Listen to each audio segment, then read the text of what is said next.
ஐயப்பன் வரலாறு பாகம் 08. ஐயப்பன் வரலாறு. ஒருவர் தான் விரும்பும் பதவிக்காக எவ்விதமான செயலையும் செய்ய துணிந்து தனது பாவத்தையும் கர்ம பலன்களையும் அதிகரித்துக் கொண்டே இருக்கின்றனர் என்பது போல சிறு பாலகன் என்று கூட அறியாது. தனது பதவி மோகத்தால் செருக்கால் அவன் அருந்தும் பாலில் அதிக நஞ்சுள்ள மற்றும் எந்த வைத்தியராலும் குணப்படுத்த இயலாத வகையில் உள்ள விஷத்தை எடுத்து அதை கலந்து வைத்தார். நஞ்சு உண்ணுதல். மணிகண்டனும் நஞ்சு கலந்த பாலை பருகியதும் மயக்கம் காரணமாக மயக்க நிலையை அடைந்தார். நஞ்சின் காரணமாக உடலின் நிறமானது மாறியது. இந்நிலையை கண்ட மகாராஜாவும் மகாராணியும் அச்சம் கொண்டு அரண்மனையிலுள்ள மருத்துவர்களை அழைத்து மருத்துவம் பார்க்க ஏற்பாடுகளை செய்தனர்.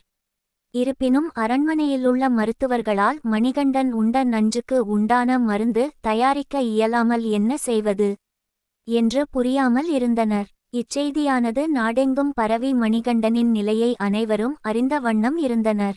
மற்ற தேசங்களில் இருந்து மருத்துவரை வரச்செய்தும் மணிகண்டனின் உடல்நிலையை காப்பாற்ற வேண்டி பலவிதமான ஏற்பாடுகளை செய்து கொண்டிருந்தனர். மகிழ்ச்சி கொள்ளுதல். அமைச்சர் தனது மனதில் மிகுந்த ஆனந்தம் கொண்டு ஆனால் எவரும் அறியாவண்ணம் முகத்தில் கவலையுடன் காணப்பட்டார். தான் அளித்த நஞ்சிற்கு எந்த மருத்துவராலும் மாற்று வைத்தியம் என்பது செய்ய இயலாது என்பதை அறிந்ததும் இன்னும் சிறு பொழுதுகளில் மணிகண்டன் நம் அனைவரையும் விட்டு மேல் உலகம் அடைவான் என்று தனது மனதில் பலவிதமான அதிகார எண்ணங்களுடன் பல கோட்டைகளை கட்டிக்கொண்டிருந்தார். எம்பெருமானின் வருகை. மற்ற தேசத்தில் இருந்த அனைத்து மருத்துவர்களும் பலவாறு முயன்றும் மணிகண்டன் அருந்திய நஞ்சுக்கு மருந்து தயாரிக்க முடியாமல் திணறிக் கொண்டிருந்தனர். இவற்றையெல்லாம் கண்டு கொண்டிருந்த எம்பெருமானும் கங்கையும் ஆலகாலத்தையும் தன்னுள் கொண்ட கைலாசநாதர் சாதாரண மருத்துவராக உருவெடுத்து பந்தள ராஜாவின் அரண்மனைக்கு மணிகண்டனின் உயிரை காக்கும் பொருட்டு வருகை தந்தார். கைலாயநாதரான சிவபெருமான் மணிகண்டன் அருந்திய நஞ்சினை தனது கண்டத்திலுள்ள சர்ப்பத்தினை கொண்டு உறிஞ்சி வெளியே எடுத்து அவரை மீண்டும் பழைய நிலைக்கு கொண்டு வந்தார். மணிகண்டன் பழைய நிலையை அடைந்ததும் அரண்மனையில் உள்ள அனைவரும் மிகுந்த மகிழ்ச்சி கொண்டனர். வந்த மருத்துவரை தனது உயிர் உள்ளவரை தான் என்றும் மறக்க மாட்டேன் என்று அவருக்கு வேண்டியவற்றை அளிக்க முன்வந்தார் பந்தள ராஜன். யாவற்றையும் தன்னுள் கொண்டவர் பந்தள ராஜன் கொடுப்பதை மட்டும் ஏற்றுக்கொள்வாரோ காலம் வரும்போது யான் பெற்று கொள்கின்றோம் என்று உரைத்து அவ்விடம் விட்டு சென்றார்.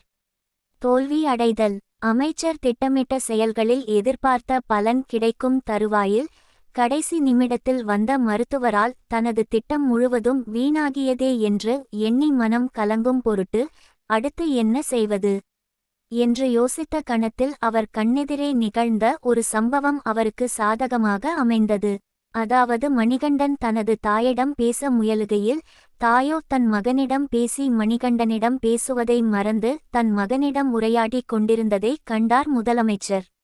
அன்று முதல் அவரின் மனதில் எண்ணங்கள் யாவும் மாற்றம் அடையத் தொடங்கின.